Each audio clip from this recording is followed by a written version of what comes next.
about 2 days. So on Friday we started notes on piecewise functions, and I bet a bunch of us have forgotten it already. So if you want to go ahead and get out that, you got a cute little note taker.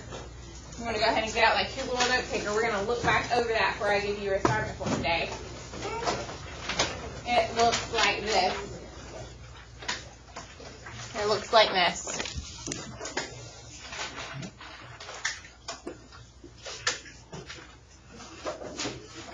We're going to talk about it for a few minutes. And then also on Friday we got a giant new pack of notes, and it is giant. And we only talked about the first page. If you wanted to have that out as well, it would not be a bad idea. It is giant.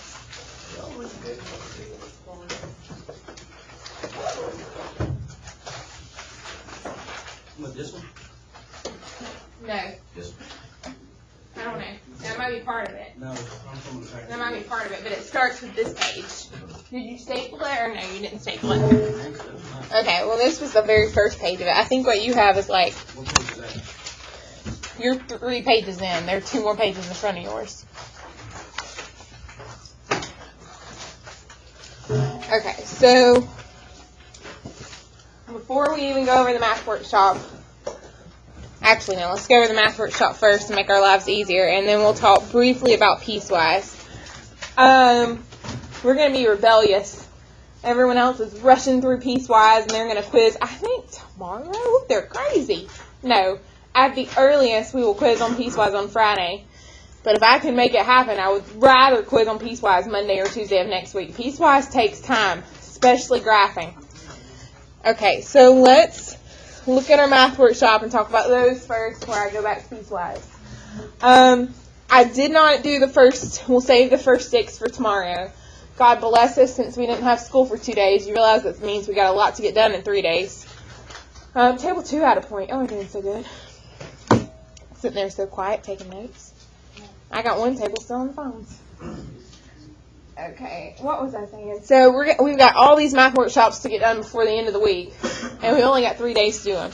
So we're going to do 7 through 12 today, probably 13 and 14 tomorrow, and then we'll save the factoring for Friday. Okay, for 7 through 12, we're wanting to reduce these radicals using our perfect squares. I did number 8 for you. I said 500 is really 100 times 5. And I know the square root of 100, that's 10, because I know my perfect squares. Can someone help me with number 7 and get their group of points? What times 1 is 24? Yes, dear? It's 2 2 square roots of what? That is correct. So what he's doing is he did 4 times 6 is 24. Now, why did he do 4 and 6 and not 12 and 2? That's a good question. Or there are lots of other things that multiply to 24. You've got to pick one number has to be a perfect square. I know the square root of 4, that's 2. So my answer is 2 square roots of 6. That is correct, and your group can have a point, table 6.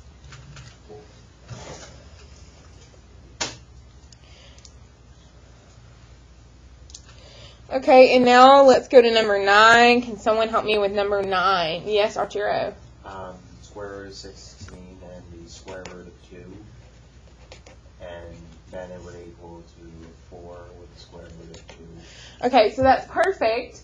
When I was thinking through 32, my first thought was 8 times 4. And again, 4 is a perfect square, so I'm not having a bad thought. Arturo's thought is better, and I should have said this again, when we're wanting to pick the largest perfect square that goes into our number.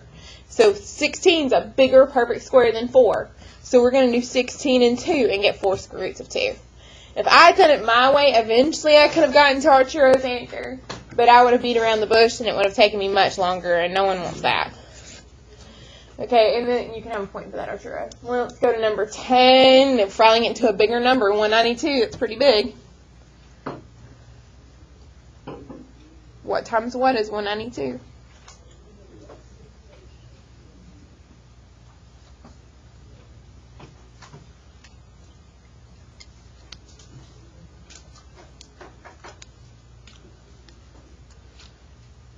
Sixty-four 64 times 3 is apparently 192. I just put them in square root put them both in square roots. Now what? Then you get 8 and square root of 3. And our Arturo's group can have another point. No, would I have come up with that to begin with? No. I was thinking maybe 2 goes into 192. I don't know. But Arturo is right. He picked a really big perfect square, 64. It happens to go evenly into 192. 192 divided by 64 is 3. He knows the square root of 64 is 8. Square root of 3 comes on down. Now, some of us are lucky, lucky dogs and have calculators that can reduce like this for us in life. But most of us don't. And you never know, they might ask a question about this in-between step. So even if your calculator is doing the math for you, you kind of need to know what's going on in case the way the question's worded on the ACT. Okay, Ben, you've had your hand up for a while for number 11. Go ahead. It's 9 times 5. It is 9 times 5. And so what's your final answer? 3 and square root of 5. Perfect. 3 square roots of 5. Perfect. That one was kind of easy. Again, Arturo had a harder one with 192. The bigger the number, the harder it seems, except for 500, because anyone that's a multiple of 100 is pretty nice. Then we get to this last one, square root of 75, and I already know the answer to this one. This one's an easy one. I would love to hear from someone new, but if not, I know Arturo and Ben have it. I would love to hear from someone new. Yes, ma'am. 5 and 3.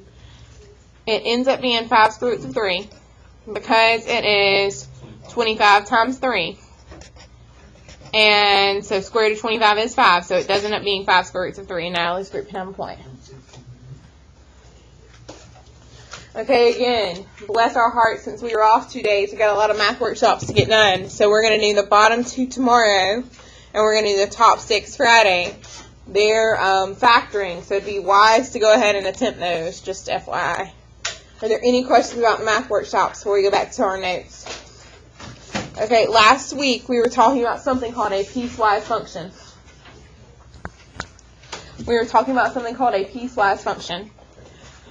A piecewise function looks a hot mess. It really does. It's when we take different pieces from different linear functions. For us, it's not always linear in real life, but for us it's always going to be linear. And we stick them together. And do you need this? You don't have this? It's in the Friday. Okay. We talked about 10th would be Sunday, 9th would be Saturday, 8th. We talked about how to graph. We talked about when to fill in the hole. We talked about drawing fences. We're going to practice one on the back right now. We also need to talk about domain and range. That's the only thing we didn't talk about last week. So we're only going to do one example today. We'll do a lot more examples tomorrow and in the days that follow. I just want to remind you kind of what it looks like. So we're going to do example 1 on the back of your little doodle notes. So it says graph the piecewise function. Now my first step was that I like to draw fences. If you recall, we had 3 steps: draw fences, graph with a pencil, and then consider points on a fence. So I need to draw some fences.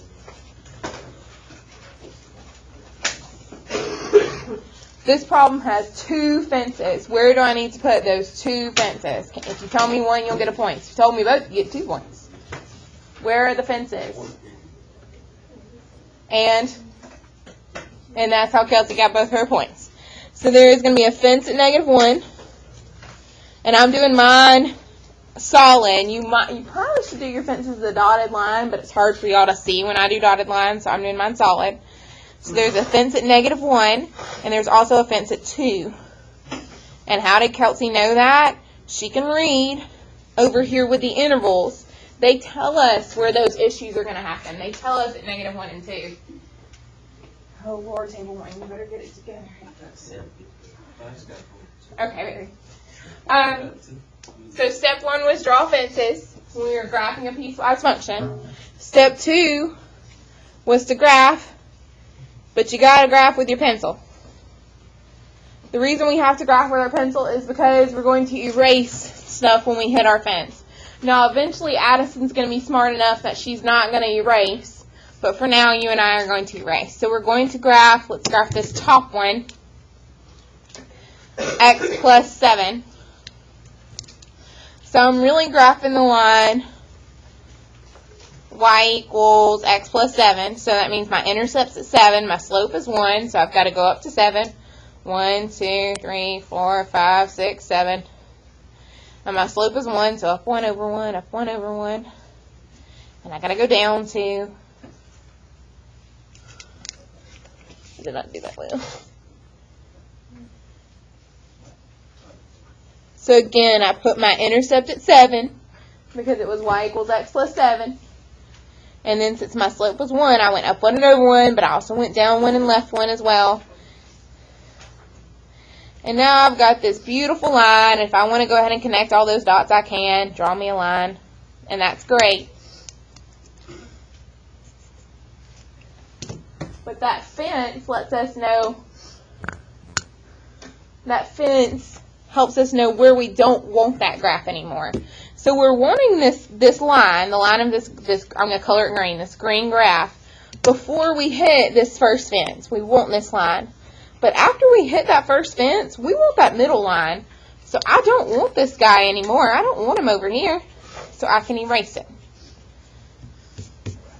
Now, when Hunter graphs, if he's smart enough to realize, hey, we're not wanting the line past the fence, so he never graphs the line past the fence, I totally understand.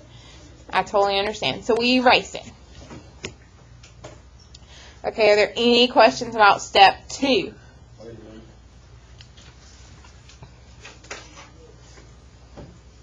What's the point of putting that line? The whole line, to make sure I know how to graph the line correctly. If I don't put that intercept at 7, then I don't think I would have gotten it angled just so. So I have to graph the whole thing and just erase where I don't want it. But if you're a better grapher than me and you already knew what it, then you don't have to. I think it's smart because otherwise, you know, where we were putting that intercept is sadly in between.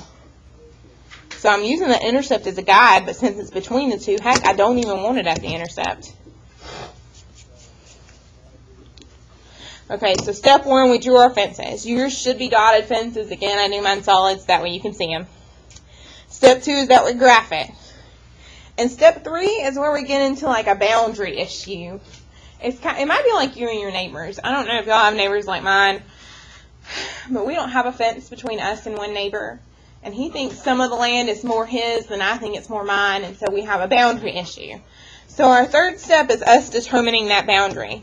We've got to decide, we've got to consider the points on the fence, meaning we've got to decide, are we going to shade this dude in? Is it mine or is it yours? Whose is this? The one's on the fence. Who does it belong to? And that's when we were looking back at that inequality. So looking back at that inequality for our first function, the x plus 7, and then it says x is less than or equal to negative 1. Do we end up shading in this fence point or no?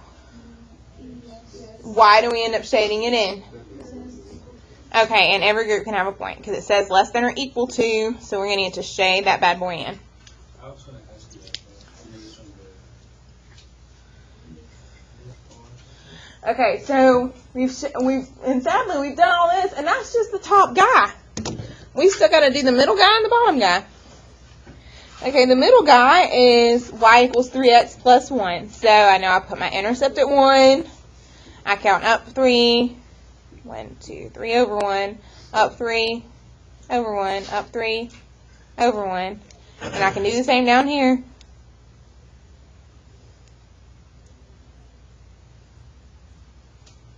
I can't graph today. Down 3, left 1. 1, 2, 3, left 1. But then Tyreek has made a good point. I'm smart enough at this stage in my life that I realize I'm not going to want down here past that purple line. So if I don't want to graph this all the way and then erase it down here, I don't have to. Okay, so I graphed the line y equals 3x plus 1, and I graphed it in pencil. I put my intercept at 1, counted up 3 over 1, and I have this whole entire line. But you and I realize, since he's the middle guy, we're really wanting him between the two fences only. So we need to erase him below the first fence, and we need to erase him above the second fence. And then you're like, Miss Compton, we just erased most of what we did. And yes, we did, and I'm sorry for that. So we're wanting him here. And then, oh no, we've got some more issues. We've got 2 boundary points on this one. And we've got to decide, does he own this fence or does he own this fence? And I really wish at this point I hadn't done my fences solid, but it is okay. So looking at our inequality, does the pink graph own this first fence? Looking at our inequality, can we shade in this circle? No, it's not equal to. Can we shade in the other circle? No, it's not equal to. It's not less than or equal to. It's just less than. So both your circles should be clear and you can see through them. The only reason mine look a little shaded is because, darn it, I did my fences in a solid color. Okay, are there any questions about that middle guy? Then we have one last guy in a graph. It's y equals x. So that means our intercept's at 0 because it's really y equals x plus 0. So our intercept's at 0. Our slope is up 1 over 1.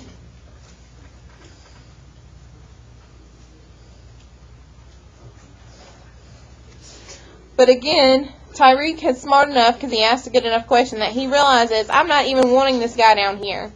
So if you're not wanting to waste your time and you don't want to keep graphing this guy over here when you know you don't want him down here, then don't.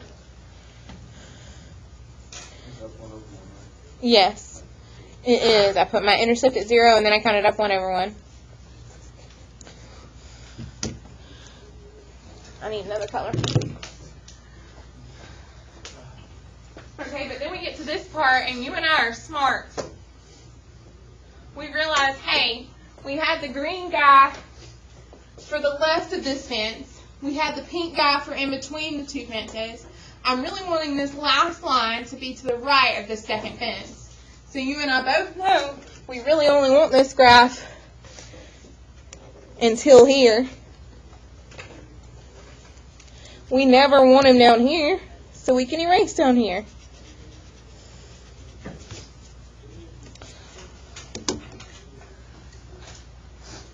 And then we get to this debate, because we've done step 1, we drew our fences. We did step 2, we graphed with a pencil. We're back on step 3 about these points on a fence. We've got this orange point on this fence. Do I shade it in or do I not? Yes, I do, because it's equal to. Yes, I do. Okay, are there any questions about this? Yes, dear. Your wires, you started at 0?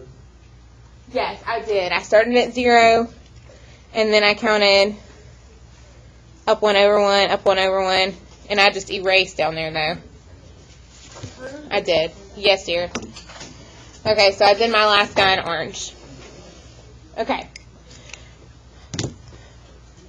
The good news is we're going to practice some more of these. The bad news is they take lots of time. So we're going to put a pin on me graphing with you today.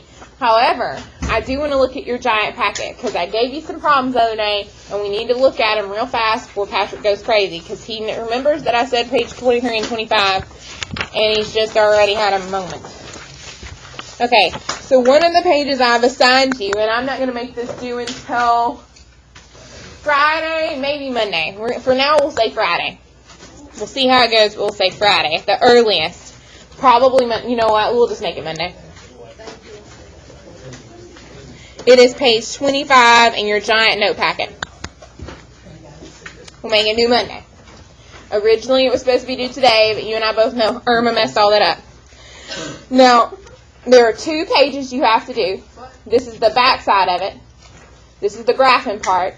Gracie's going to need some graph paper for this, so if Gracie doesn't have graph paper at her house, either today or tomorrow, she needs to look in the 3rd drawer of her tower because there's graph paper there. So Gracie has to graph piecewise functions on her own, but there are some piecewise we need to take off because she doesn't have to graph those yet because we've not talked about how to make those graphs very well yet. So I need you to take off problem number, well, first of all, let's rearrange number 3. It should say negative x plus 1 and then 5. I don't need you to get confused. Let me zoom in on that. I don't need Seth to refuse to do number 3 because he got slightly confused. Just rewrite it as negative x plus 1. Change the order. In the same way on number 5, if he needs to rewrite and change the order to negative x plus 3 for the second one, he can. You know the x guy comes first. You know the number comes second. You know what y equals mx plus b is. At least you showed me you did on the test. So if you want to rewrite it and put it in the correct order, you can. Anyone have any clue what problems I need to take off? All of them. No. Be specific about which one. 6. 6, why? 6, why? Has an X on And that is why your group gets a point. So we're going to take off number 6. it. We're going to take off number 10. Ooh, what about We're going to take off 16.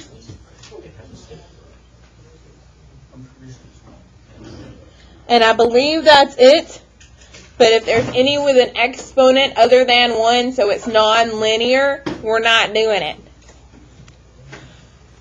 Okay. Number 2.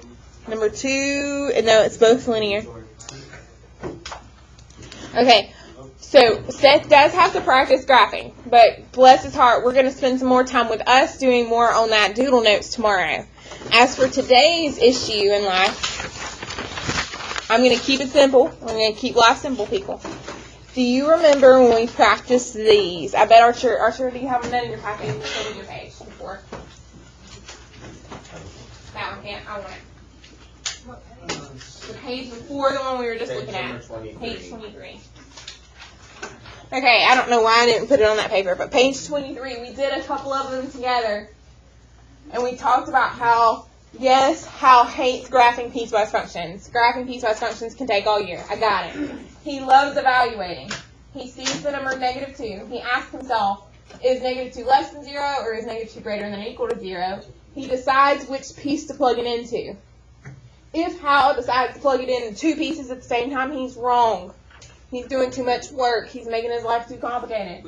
He knows negative 2 is less than 0, so he picks the top one. He knows 0 is equal to 0, so he picks the bottom one. He knows 3 is bigger than 0, so he picks the bottom one. Life is super easy evaluating, and that's what we're going to practice today, because, yes, dear. We didn't do that? Nope. I'm crazy? Yeah, we did. No, I am. Okay, it's okay if I am crazy. We'll practice one. That's fine. I've been crazy before. It will not be my first time craziness.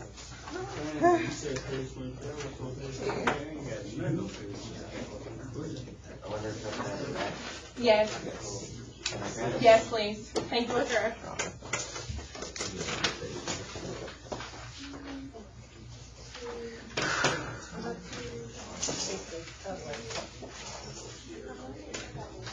It's not just all for today. We're going to work on it tomorrow, so maybe don't stay over.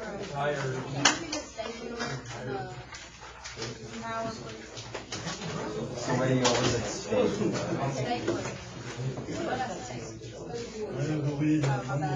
And coming back in now.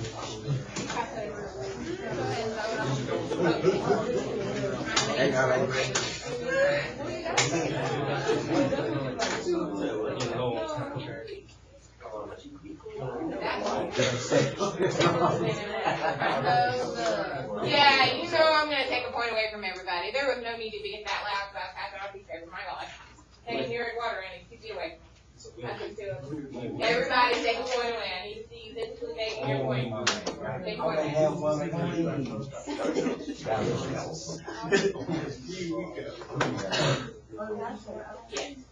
Yes. Why?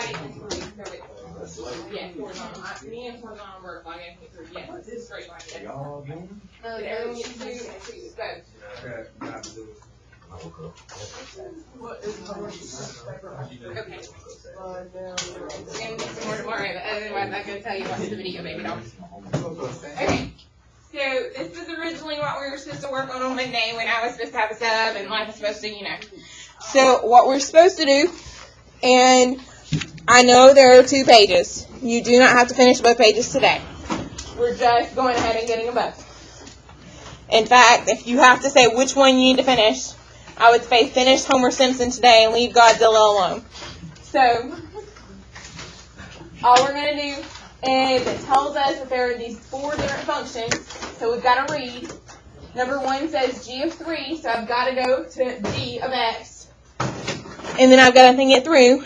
Is 3 greater than 2, or is 3 less than or equal to 2?